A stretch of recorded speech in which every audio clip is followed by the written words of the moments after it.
Mityba ir vanduo taip pat turi įtakos mūsų miego kokybei. Kaip ir minėjau, sportas arba kitaip aktyvus fizinis laisvalaikis, mityba, miegas bei streso valdymas yra tarpusavy labai susiję.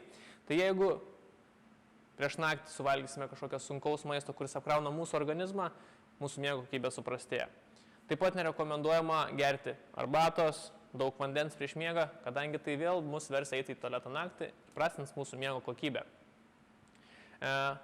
Dar vienas svarbus dalykas – tai turėti ryto rutiną. Ryto rutina tai yra, kuo greičiau atsikelti iš lovos, tai nedarykite taip, kad atsikėlę užsistatote žadintuvą ir pasidarote daug snūz tų tarpelių, ne? Nes tokiu atveju jūsų miego, kaip pavyzdys, jeigu snūzinate bent jau 20-15 minučių, tas miegas yra pertraukiamas, tai miego suprastėja vėl miego kokybė, tai geriau keltis iš karto, tai yra atsikelti iš lovos. Vienas iš būdų, kaip galite tai padaryti, tai pasidėti tiesiog toliau telefoną nuo lovos ir tai privers jūs atsikelti iš lovos. Antras svarbus dalykas – turėti vėl kažkokią rutiną, tai kiekvieną rytą, kaip pavyzdys, aš einu į šaltą dušą. Tai mane prabudina, atgaivina, aktyvuoja mano kraujotaką, kas leidžia man įsivažiuoti į dieną greičiau, be kažkokių stimuliantų, tai yra mano stimuliantas vietoj kavos.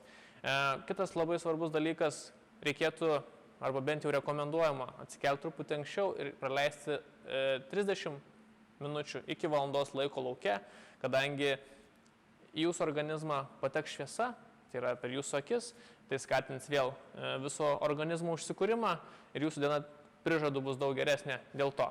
Vienas iš būdų, kaip galite save biškį apgauti, tai reiškia naudotis mobiliuoju telefonu, bet tai yra tik tais ant iPhone telefonų.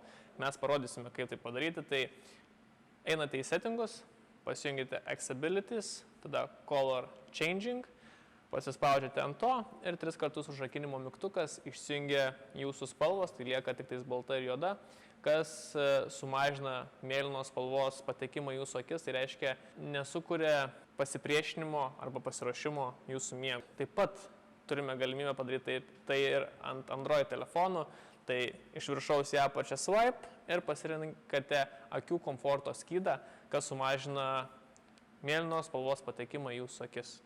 Ar žinojate, kad miegas yra svarbus ne tik raumenų atsistatymui, bet ir kūno riebalų mažinimui? Yra nustatyta, jog žmonės, kurie miega mažiau nei 7 valandas, mažiau nei 6 ar 7 valandas, yra linkę daugiau suvartoti kalorijų dienoje ir netgi yra apskaičiuota, kad vidutiniškai žmogus suvartoja daugiau 300 kalorijų neįprastai.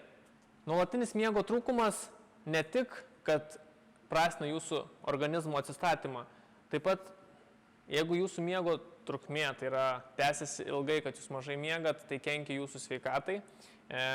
Kaip ir minėjau, nepadeda atsistatyti organizmui, nei emociškai, nei fiziškai. Tai reiškia, kad jūsų sporto rezultatai taip pat prastėja, tai reiškia mažėja darbiniai svoriai, jūsų raumeninė masė taip pat taip greitai neauga nei tas žmogus, kuris pakankamai miega. Tai bendrai viskas sudėjus, miegas yra pagrindas to, kad mes galėtumėm siekti ir sportinių rezultatų, arba kitaip keisti savo kūno formas, stiprėti, judėti į priekį ir sveikai maitintis, nes, kaip ir minėjau, tai yra viskas susiję. Prastai miegosim, daugiau valgysim maisto, mažiau turėsim energijos, tai reiškia mažiau judėsim arba ne taip efektyviai judėsim, ne? Tai viskas yra susiję, bet miegas tai yra viso ko pagrindas, todėl labai rekomenduoju atsižvelgti tai, kad miegas yra vienas iš pagrindinių dalykų, į ką turėtumėte atkreipti dėmesį. 3 svarbiausi dalykai, nuo ko turėtumėte pradėti keisti savo miego rutiną, tai visų pirma, kaip ir minėjau, 30 minučių arba valandą prieš miego atsisakyti mobiliųjų telefonų ekranų, aplamai ekranų, kurie skleidžia mėlyną šviesą, pačių šviestuvų, kurie yra ryškus, prisitemdyti patį kambarį, valandą prieš pasidaryti komfortišką aplinką su mažiau šviesų.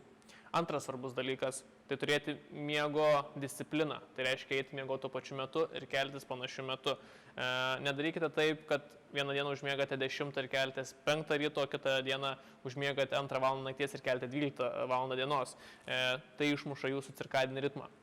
Ir trečias labai svarbus dalykas, tai yra prieš miegą nepersivalgyti, tai rekomenduojama yra valgyti 3 arba 4 valandas prieš miegą nesunkaus maisto. Taip pat nerekomenduojama išgerti daug skysčių prieš miegą, kadangi tai skatins jūs naktį keltis, eiti į tualetą. Tai 3 svarbiausi dalykai. Miego disciplina, šviesų atsakymas valandą prieš, nepersivalgykite ir neprigerkite skysčių prieš naktį. Pagrindiniai 3 dalykai, kurie turėtų pagerinti arba nuo ko turėtumėt pradėti keisti savo miego rutiną. Visa aktuali informacija, apie kurią aš šnekėjau šiandien, bus aprašyme, tai pasispausdinite rodyti daugiau ir ten galėsite rasti straipsnius, iš kurių aš paėmiau informaciją, kuri yra patvirtinta moksliniais tyrimais ir panašiai.